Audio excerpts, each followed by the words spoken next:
beautiful.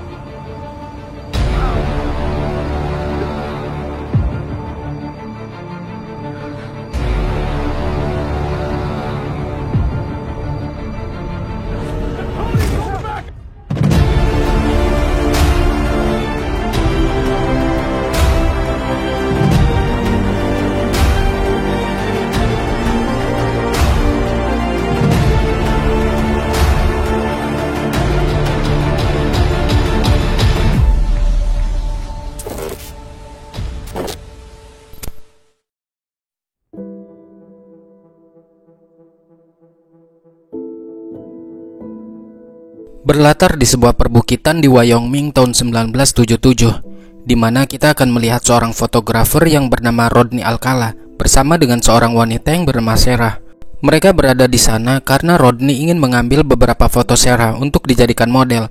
Sarah sedikit bercerita bahwa dirinya berasal dari Texas dan membahas bagaimana dia dan mantan pacarnya berencana untuk mengunjungi 50 negara. Sarah mulai menangis saat mengingat hubungan mereka. Rodney pun berusaha menghiburnya dengan meyakinkannya bahwa dia adalah wanita cantik yang seharusnya tidak menangis. Rodney kemudian bergerak mendekati Sarah seolah-olah untuk membelainya, tetapi tangannya tiba-tiba menyentuh lehernya. Sarah menjadi tidak nyaman dan mencoba untuk menjauh. Awalnya wanita muda itu berpikir jika Rodney hanya bercanda, tapi setelah melihat ekspresi wajahnya yang dingin, Sarah pun mulai berlari. Namun sial, dia berhasil menangkap Sarah dan memegang erat lehernya hingga pingsan. Setelah tidak sadarkan diri, Rodney mencoba menyadarkannya kembali dengan cara melakukan CPR di mulutnya. Tujuan dia melakukan itu agar Rodney bisa menyerangnya kembali dalam keadaan sadar. Hal itu dia lakukan berkali-kali sampai Sarah dinyatakan tewas. Dia ingin melihat korbannya menderita terlebih dulu. Adegan kemudian beralih ke Hollywood tahun 1978, di mana kita akan diperlihatkan dengan seorang calon aktris bernama Cheryl. Cheryl merupakan wanita muda yang bisa dikatakan sangat berbakat. Namun untuk saat ini dia belum mendapat kesempatan yang bagus di dunia model. Selama audisi, direktur casting tiba-tiba bertanya, apakah Cheryl merasa nyaman dengan foto tanpa mengenakan busana? Tentu Cheryl menjawab tidak. Mendengar pernyataan dari Cheryl, direktur casting itu tampak kecewa dan mengabaikannya. Okay with nudity, right? No. Okay. All right. Kemudian saat Cheryl pulang ke apartemennya, dia berpapasan dengan tetangganya bernama Terry, yang juga merupakan seorang calon aktor. Pria itu agak sedikit kepo dan terus bertanya mengenai audisinya yang membuat Cheryl merasa risih. Dia bahkan mengikuti Cheryl sampai ke dalam apartemennya, di mana Cheryl waktu itu mendapat telepon dari manajernya yang bernama Helen. Cheryl mengungkapkan bagaimana dia berjuang dan hampir tidak punya cukup uang untuk membayar sewa apartemen. Dia merasa dunia akting tidak pasti dan tidak sanggup untuk menekuninya lebih lama lagi. Di tengah keputusasaannya, Helen merencanakan sesuatu yang dimana dia telah mengatur agar Cheryl tampil sebagai tamu di acara yang sangat populer pada saat itu, yaitu acara The Dating Game. Helen, I can barely afford my rent. I'm not really sure what I'm doing in LA. It's the show. Cheryl pun lantas menonton acara The Dating Game di televisi pada malam harinya.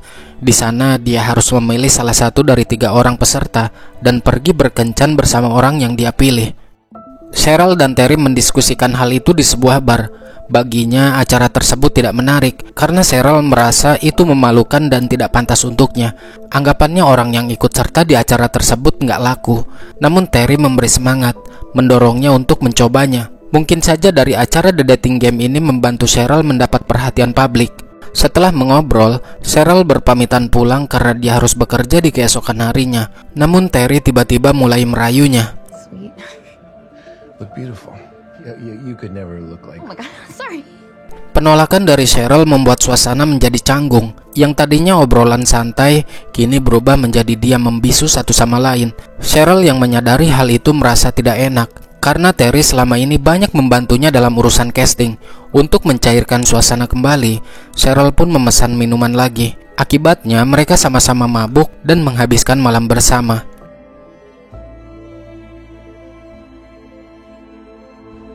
Lanjut, adegan beralih ke San Gabriel tahun 1979, di mana kita akan diperlihatkan dengan seorang gadis remaja tunawisma bernama Amy yang sedang tidur di bangku pinggir jalan.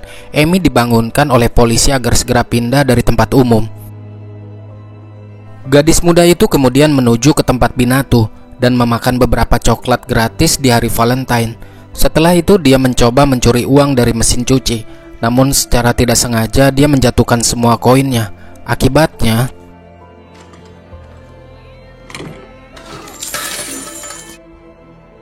beberapa saat kemudian, Amy berhenti di bangunan kosong. Di sana dia membakar sebatang rokok sambil menghitung uang koin yang berhasil dia curi.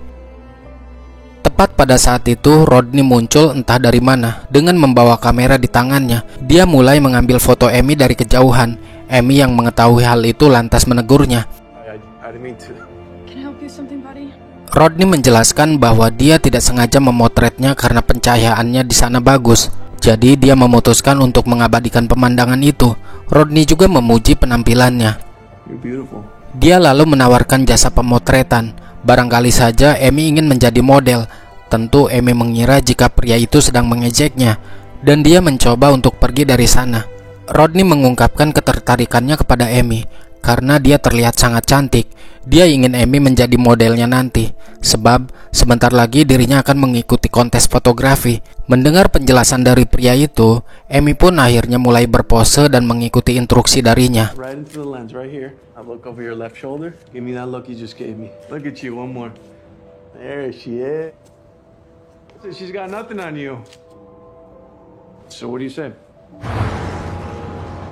Kembali ke Cheryl, dia tiba di acara The Dating Game dan diarahkan ke kursi rias untuk bersiap-siap. Beberapa saat kemudian, pembawa acara muncul dan memberi penjelasan singkat tentang acara The Dating Game yang akan dilaksanakan. Si pembawa acara itu tahu betul jika Cheryl adalah seorang wanita cerdas yang bersekolah di perguruan tinggi. Namun dia berpesan agar Cheryl jangan terlalu menampakkan kepintarannya saat berada di panggung nanti. Alasannya karena akan membuat para peserta laki-laki menjadi minder. Selain itu, dia juga memerintahkan para kru untuk mengganti pakaian yang Cheryl kenakan saat ini, mengganti dengan yang sedikit lebih terbuka. Pasalnya tubuh Cheryl tampak bagus. Sayang sekali jika tidak dimanfaatkan untuk acara ini. Sebenarnya Cheryl merasa tidak nyaman dengan aturan tersebut. Namun dia tidak memiliki waktu lagi untuk berpikir, karena sebentar lagi acara akan segera dimulai.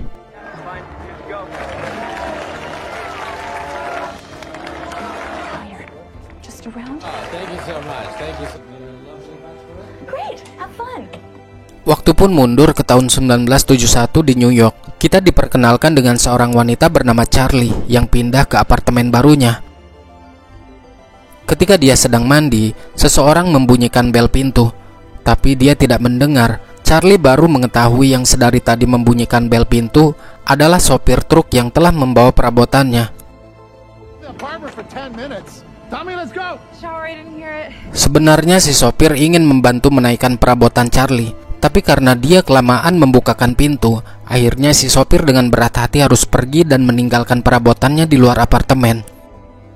Charlie bingung harus dengan siapa mengangkat perabotannya sampai ke lantai atas. Secara kebetulan di seberang jalan terlihat Rodney sedang mengambil beberapa foto. Tanpa ragu, Rodney pun setuju untuk membantu Charlie.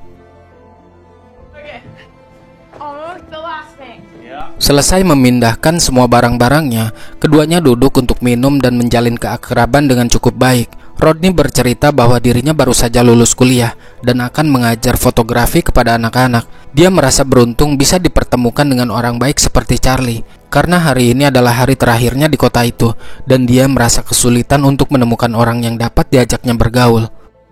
My last day here, teaching kids photography, connect with. So it's so hard to meet people, and I meet you. Mendengar ini, Charlie merasa sedikit aneh. Charlie kemudian mengatakan bahwa dia banyak pekerjaan yang harus dilakukan dan memberi isyarat agar Rodney pergi dari apartemennya. Merasa diusir setelah membantu memindahkan perabotannya, Rodney pun tersinggung. Dia beralasan ingin mengambil beberapa foto Charlie sebagai kenang-kenangan. Namun yang terjadi...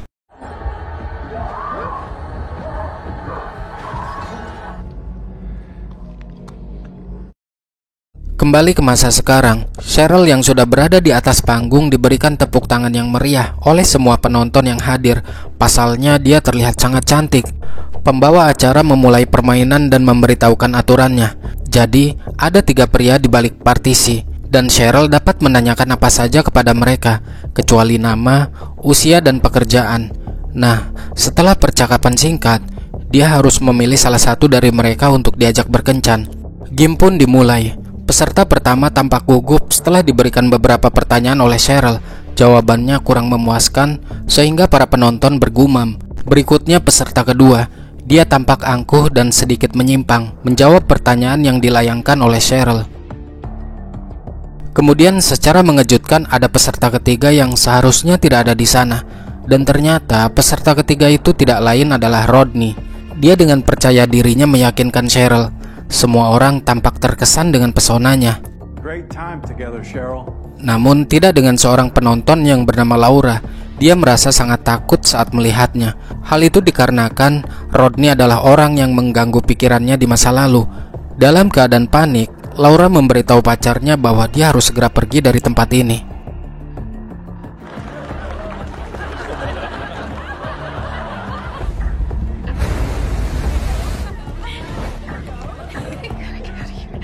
Akan tetapi semuanya menjadi kacau berantakan ketika dalam kepanikannya, Laura secara tidak sengaja tersandung kabel yang mengakibatkan acara terhenti sejenak.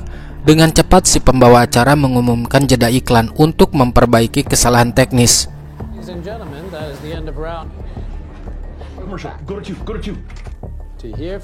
Dia menangis di dalam mobil, memikirkan kenangan mendiang sahabatnya yang bernama Allison.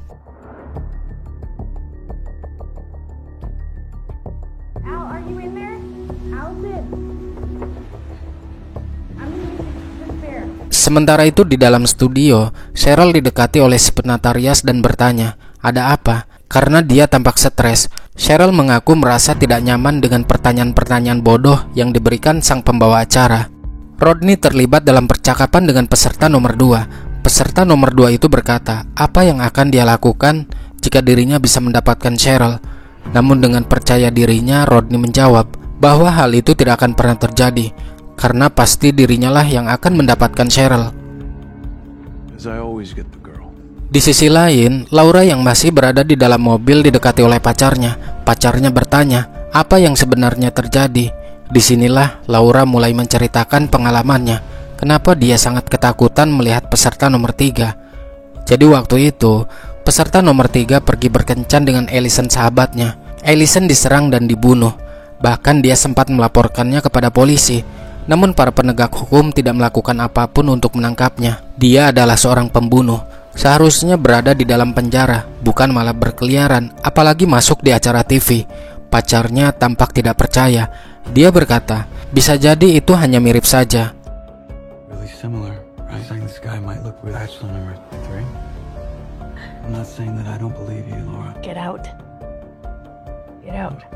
Acara TV terus berlanjut. Dan inilah saatnya Cheryl memutuskan untuk mengambil tindakannya sendiri. Dia mulai mengajukan pertanyaan-pertanyaan sendiri yang mengejutkan para kontestan. 2 pria lainnya menjadi gugup. Mereka tidak tahu harus bagaimana cara meresponnya. Tapi tidak berlaku bagi Rodney. Rodney yang memiliki IQ sebesar 135 bisa dikatakan hampir jenius, menjawab dengan penuh pertimbangan dan menunjukkan bahwa dia menghormati wanita.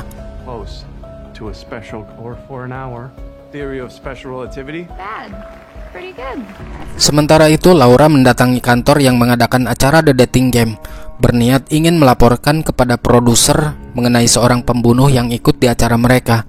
Ini tidak bisa dibiarkan begitu saja dan harus dilaporkan kepada polisi.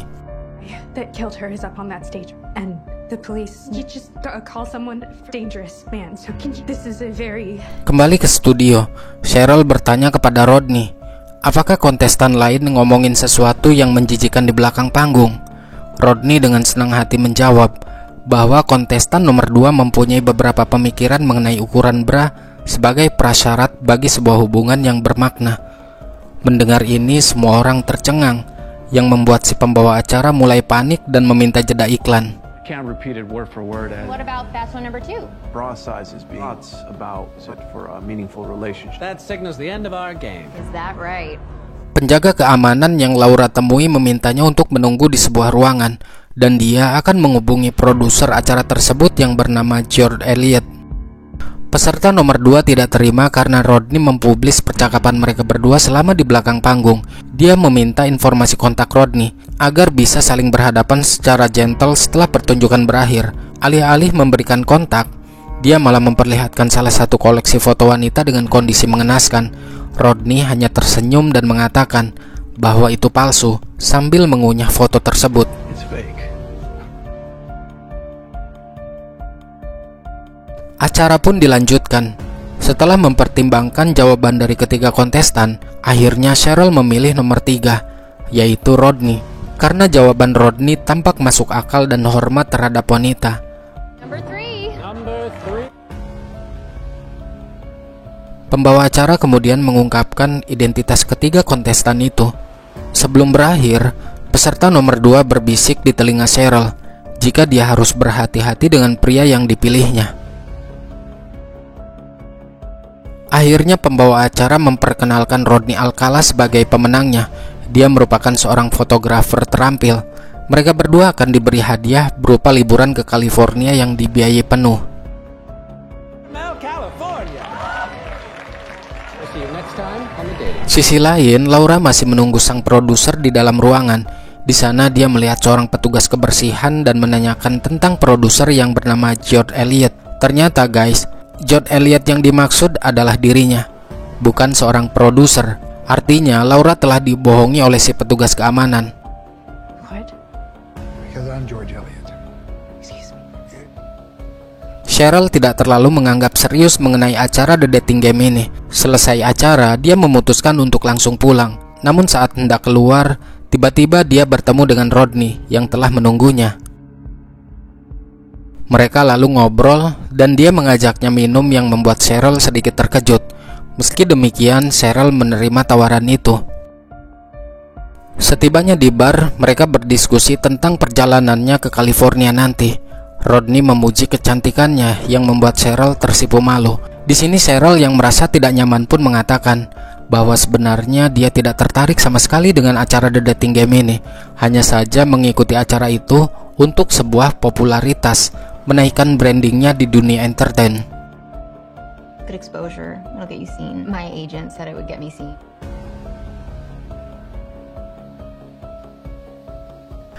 Tidak ingin malamnya berakhir, Rodney pun memesan minuman lagi. Namun, Cheryl yang teringat dengan ucapan yang disampaikan oleh peserta nomor 2 pun memberi kode kepada pelayan untuk tidak menyajikannya. Untungnya si pelayan pengertian. Dia berkata bahwa sebentar lagi bar akan tutup. Setelahnya mereka keluar dan Rodney mengatakan dia akan mengantarkan Cheryl sampai ke mobil. Dalam perjalanan, dia meminta telepon rumah agar mereka saling berkomunikasi satu sama lain. Malam itu sebenarnya Cheryl merasa sangat ketakutan, sehingga dia menuliskan nomor telepon palsu. Setelah agak jauh, tiba-tiba Rodney memintanya mengulang nomor telepon yang berhasil dia tulis untuk memastikan apakah benar atau palsu. Dan ya, Cheryl pun tidak bisa mengulang apa yang ditulisnya. Bergegas Cheryl menuju mobil. Yeah, I'm not going anywhere with you. Up in Carmel anymore means we're not really meeting up.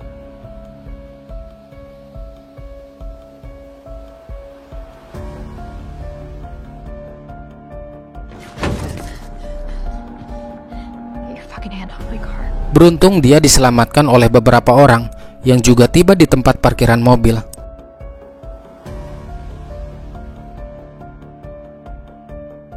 Esok harinya Laura tiba di kantor polisi dengan bantuan pacarnya. Dia mencoba mengajukan keluhan mengenai Rodney sekali lagi, tetapi polisi tidak menanggapinya dengan serius, sehingga Laura pun pergi meninggalkan kantor polisi dengan frustasi. Sisi lain terlihat Cheryl sedang mengemasi barang-barangnya untuk meninggalkan Hollywood. Dia sudah cukup trauma berada di sana.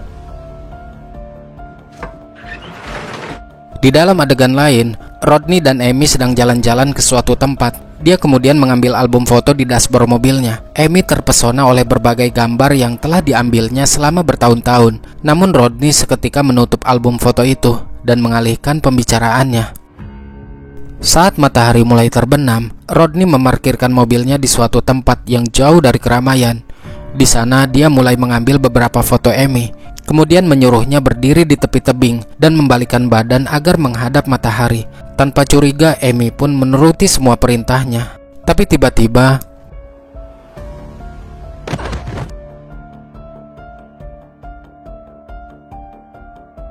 Amy terbangun dengan keadaan tangan terikat dan wajahnya penuh dengan lebam.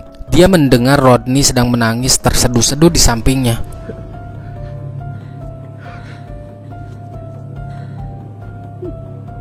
Menyadari bahwa tidak memiliki cara lain untuk melarikan diri, Amy dengan kecerdasannya memutuskan untuk mendapatkan kepercayaan psikopat itu. Dia berpura-pura bahwa semuanya baik-baik saja. Amy ingin jika Rodney merahasiakan yang telah terjadi, karena kalau sampai orang lain tahu, itu akan menjadi aibnya. Orang lain pasti akan menghakiminya, kata Amy. Dengan begitu Rodney pun percaya dan melepaskan ikatannya.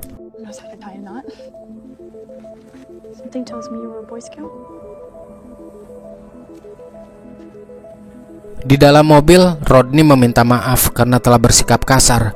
Mereka kemudian melanjutkan perjalanan hingga menemukan sebuah truk di persimpangan. Rodney menghentikan mobilnya, berniat ingin ngetes apakah Amy akan berteriak atau tidak. Tapi ternyata Amy justru memilih untuk diam, dan itu membuat Rodney menjadi lega. Tidak lama kemudian keduanya tiba di pom bensin. Rodney yang sudah percaya kepada Amy meninggalkannya sendirian ke toilet. Tapi begitu dia pergi, Amy memanfaatkan situasi tersebut untuk keluar mencari telepon umum dan menghubungi polisi. Ketika Rodney kembali dari toilet, dia terkejut karena Amy sudah tidak ada di dalam mobilnya.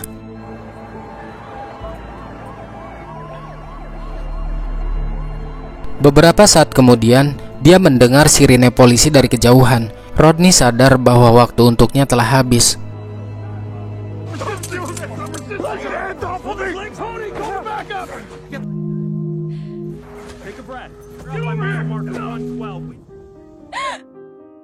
Pada tahun 1979, seorang remaja pelarian berhasil melarikan diri darinya dengan cara membujuknya.